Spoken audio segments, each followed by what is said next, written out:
When I was a Christian, I often thought that Jesus knew the scriptures well and knew what he was doing. Prophecy was a huge reason that many people I knew were Christian. They were told growing up and within the church that all of the prophecies had been fulfilled by Jesus. The reason people knew this man was the Messiah was because they had the scriptures, which told them exactly who Jesus was and what his mission was. However, what we were taught was wrong. Talking to people within the Jewish faith who know what the Bible actually says makes understanding the Bible easier and creates a narrative for the Jewish people.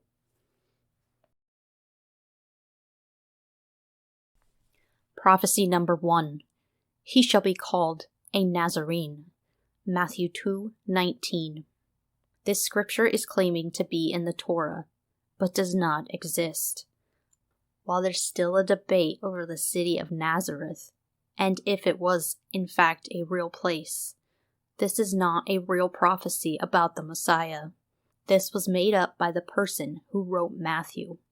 Since we know that the Gospels were written anonymously, we do not know where this idea that Jesus was going to be a Nazarite came from. A Nazarite, according to the Jewish scripture, was someone who took a vow to serve God. These men would not touch dead bodies, cut their hair, or drink alcohol. Christians will often use the term Netzer, which means branch, to attribute it to Jesus, and use this as the Nazarite they are talking about. However, there is nowhere in Scripture where they use this to say that Jesus would be a Nazarite.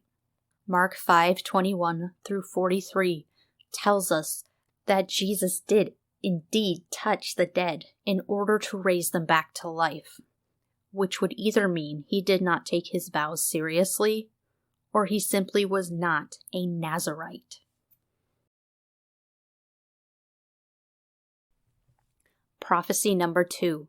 Jesus' genealogy is linked to David.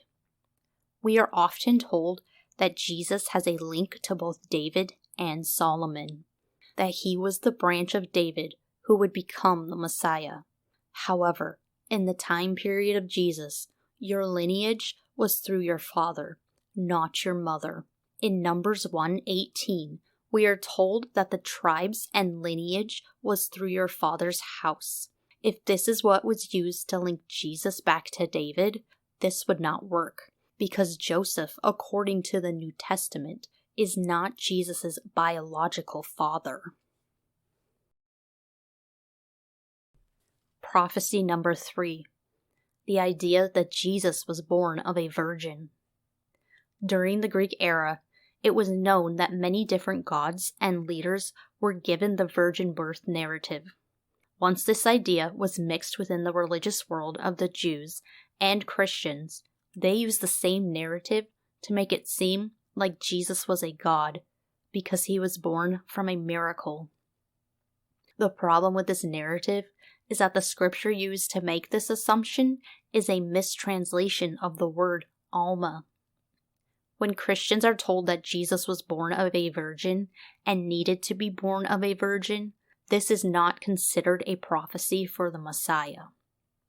The Messiah was supposed to be a man who followed God and all his laws. He could not be God because there is only one God according to the Hebrew scriptures. ALMAH in the scripture simply means a young woman of childbearing age. This means anyone could be the Messiah, as long as they follow what the Hebrew scripture said about the Messiah and completed the Hebrew scripture prophecies. Then he would be the Messiah. Prophecy number 4.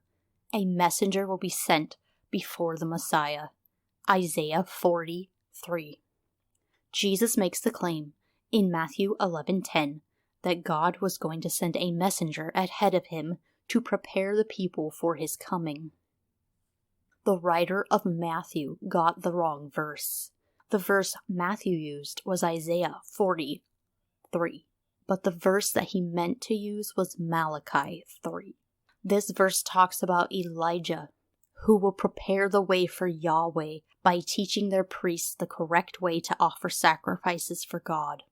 This verse does not talk about the Messiah in any way, and is not considered a prophecy for the Messiah. Elijah will also be there in the end to help usher in the salvation of all the Jews. John the Baptist is often cited as the messenger, but according to the scripture, this is not correct. Elijah was the one God was going to send to prepare everyone for God's arrival in the temple after it is rebuilt. There is no mention of the Messiah having someone there to make way for him to become the Messiah. This once again is a made-up idea by the Christian writers who had an agenda to make Jesus the Messiah.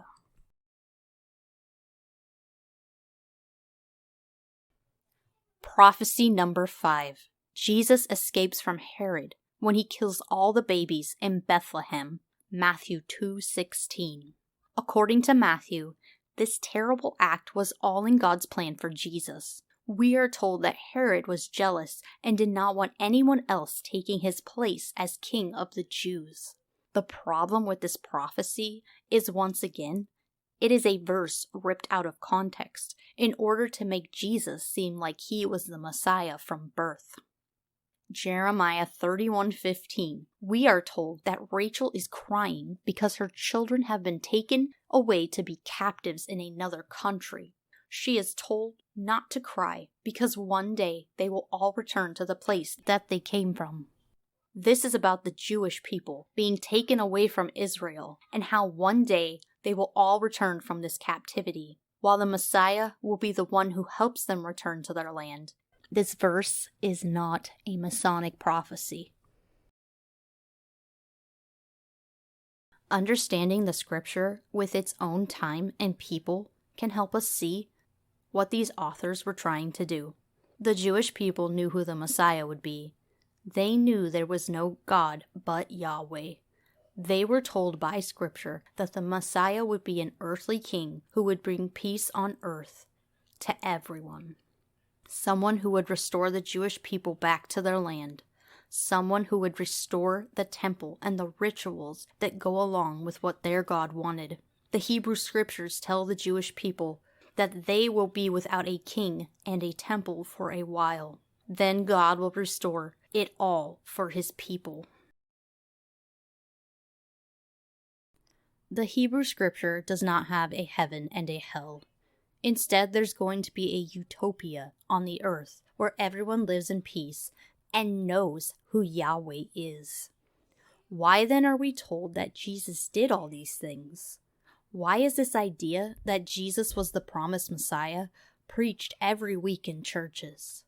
Why do so many people believe these stories when we have proof from the Hebrew scripture themselves that these scriptures are ripped out of context and used to create a narrative around someone who most likely was just a regular man?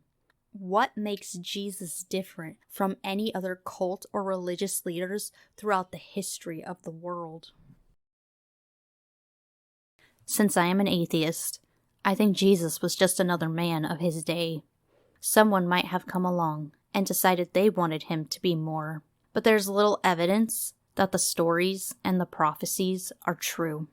If God wanted everyone to know this story because it was the most important story ever told, then why did he leave it up to people who had little knowledge of the universe? Why did he do it in a time when people did not have cameras or smartphones? The problem with Christianity is that it raises more questions than answers, and this is one reason I can never go back. I will always seek knowledge over belief. I will continue to look for answers and never be lazy when it comes to research and making sure what others are telling me is true. I also encourage you to do the same. Do not take my word for the things that I share. If I am wrong or misinformed, let me know. Never stop being curious. The world will never change if we don't take the time ourselves to find truth and meaning in our own time. I know not everyone has the time, but for the future, this is the most important thing in the world. Thank you for watching my video. If you would like to support me, you can find my links below. Don't forget to smash that like button and ring the bell so you don't miss upcoming videos. Remember, only you can break out of the bubble and start thinking for yourself.